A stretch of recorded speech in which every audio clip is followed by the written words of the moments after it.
Good morning, friends. We're talking about core issues here at the beginning of this year because this past Sunday we went to the Old Testament book of Ecclesiastes looking, and I pray receiving, answers to many of life's basic questions. And not only basic questions, but deep and most meaningful questions. Like, what is our purpose as people? What is the meaning of this life? And stuff like that. And there's another core thing that comes to us from the book of Ecclesiastes as well that I mentioned, but not really super specifically in Sunday's message. And that is the issue of epistemology. Now, epistemology may seem like one of those highfalutin, pretentious, let me tune you out right now kind of words, but really, please don't go anywhere. It's a very important word and not that difficult to understand at all. Because epistemology is simply the study of how we know things.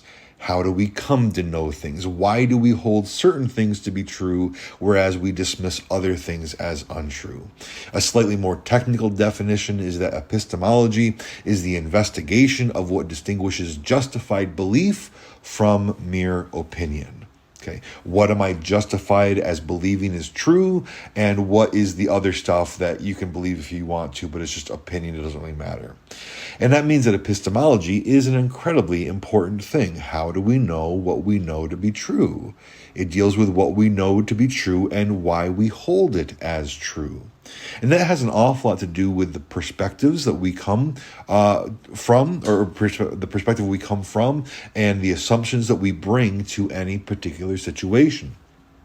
For example, and this is one of the biggest distinctions here, a person who believes that God exists and that God has revealed himself in the words of Scripture, such as myself, and I hope such as yourself, I pray that that's the case. A person like us is going to approach the process of learning in a very different way than someone who starts off with the assumption that God does not exist and therefore there are no supernatural forces that affect the world. That all there is to this existence is this physical material realm. The epistemology is going to be very, very different between those two different kinds of people because, again, people like myself, if you allow for the supernatural, we're going to allow to learn things from that supernatural origin, whereas the secular materialist will reject all of that immediately. This actually is exemplified in a great deal of a number of ways, but the words of Francis Crick come to mind. Francis Crick was one of the men who was central in the discovery and study of the structure of DNA. So I believe he won the Nobel Prize for his work with DNA. So this is not some fringe person. This is a central person in the scientific community. And on one occasion, he says, an honest man, armed with all the knowledge available to us now, could only state that in some sense, the origin of life appears at the moment to be almost a miracle. So many are the conditions which would have had to have been satisfied to get it going. On another occasion, he says biologists must constantly keep in mind that what they see was not designed, but rather evolved.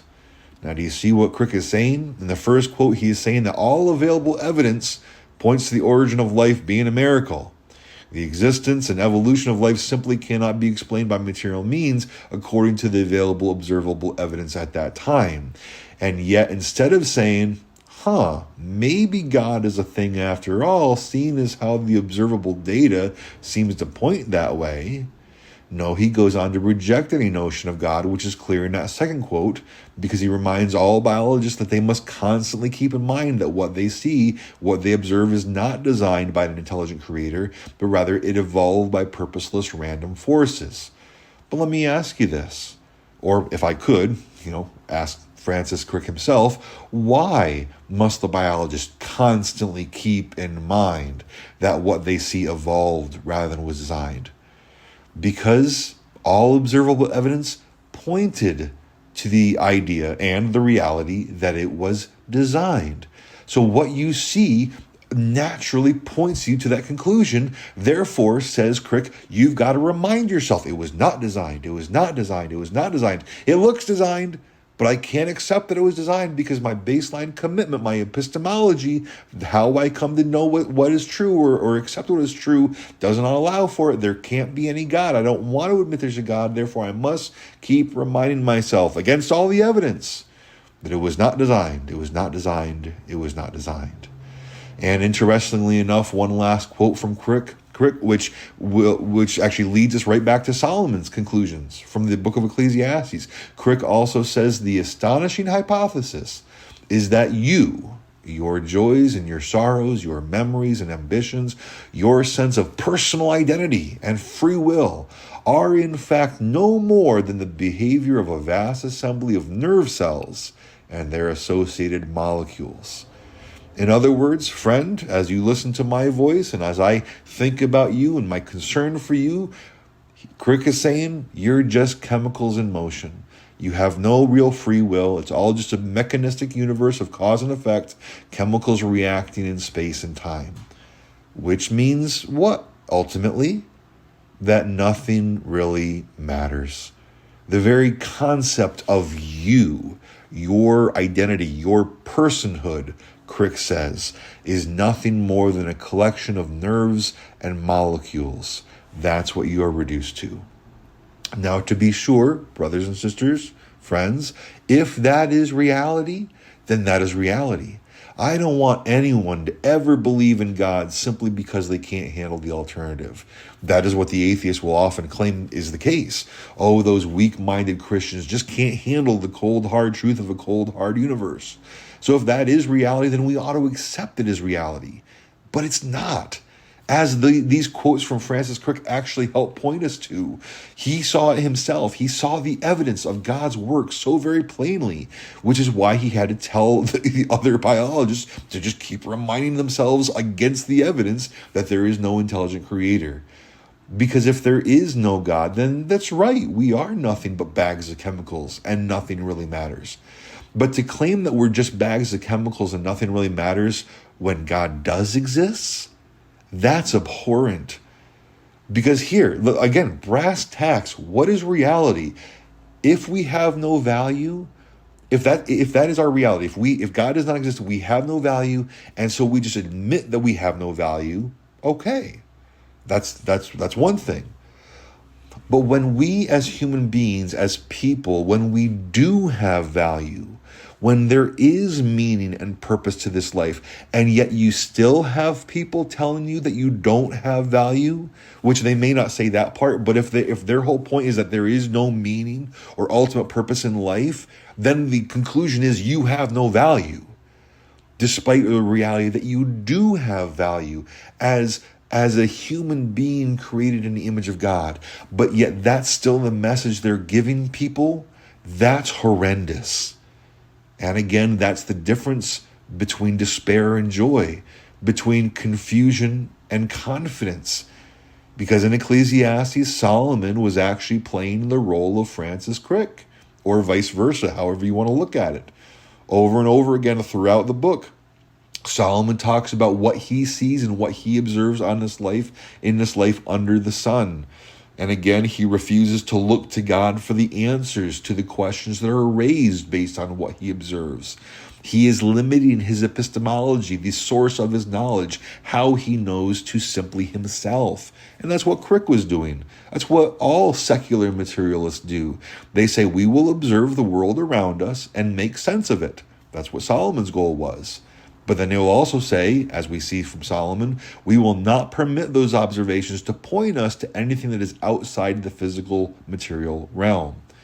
And so, despite the incredible intelligence of many of these folks, even as Solomon had incredible earthly wisdom, they are the smartest people on the earth. I won't deny that, but they have still cut themselves off from God, and therefore they have no choice but to arrive at nonsensical, senseless conclusions, just like Solomon did.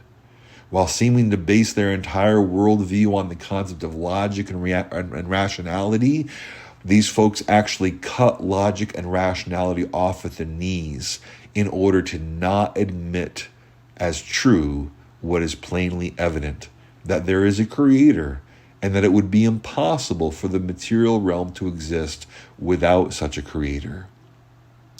But what we need to do is permit then in our thinking the reality that God does exist, and therefore we need to use him as the source of what we know to be true. That again is the major difference between the earthly wisdom that Solomon gives us there in Ecclesiastes, between that and the godly wisdom, the actual effective wisdom that we receive from other books of the Bible like the Proverbs. Because in Ecclesiastes, Solomon limits the scope of his wisdom. He limits the well of truth that he has to draw from to what he can personally see and observe, and even more important, to what he can rationalize himself. He limits all of his power for conclusions to just himself. And as we see, it leads him to despair, as it ultimately leads all people to today when they allow themselves to reach the natural conclusion of that. But in Proverbs, it becomes clear that the wisdom and understanding and knowledge that we need comes from God. That God is the one who gives us the answers through his self-revelation. That is where we see our meaning and our purpose and our value. And that when we look at this life under the sun, we can actually understand this life under the sun through the lens of his revelation. And so I ask you today, what is your epistemology? How is it that you come to know and understand things? Are you limiting yourself simply to your own ability to reason? Or perhaps limiting yourself to the ability of other men and women and their ability to reason? Because sometimes we do, in humility, we understand that we ourselves are not very smart, that we may not be as good at putting things together as other people are. You know, you look at those scientists, those experts, and for some reason those pop stars, and they must know what they're talking about, right? So we'll listen to them. But so often all those people are just as limited as you or me, even if they are more intelligent, because they are still only looking at this life like Solomon did under the sun, excluding God himself from the equation. Or do you admit that the source of truth and the way we actually come to understand the world around us is by going to the source of the one who created the world around us, the one who designed it, who knows it inside and out, and who ordained the beginning from the end? It is God himself and God alone who grants us the real wisdom to understand our lives, to understand the significance and meaning and purpose of our lives and all of the stuff around us. And friend, I do hope that he is the one you are relying on through constant prayer and earnest and joyful study of his word, that he would be the source of your knowledge and wisdom. For there truly is no ultimate knowledge or wisdom, leastwise nothing that will endure apart from him. And apart from him, all that you will find is that which leads to confusion and despair. And I don't want that for you. And I don't believe that the Lord wants that for you either. So submit to him and know him, and then you will find out what knowledge really is. With that, I pray you have a good and godly day, and Lord willing, I'll see you soon.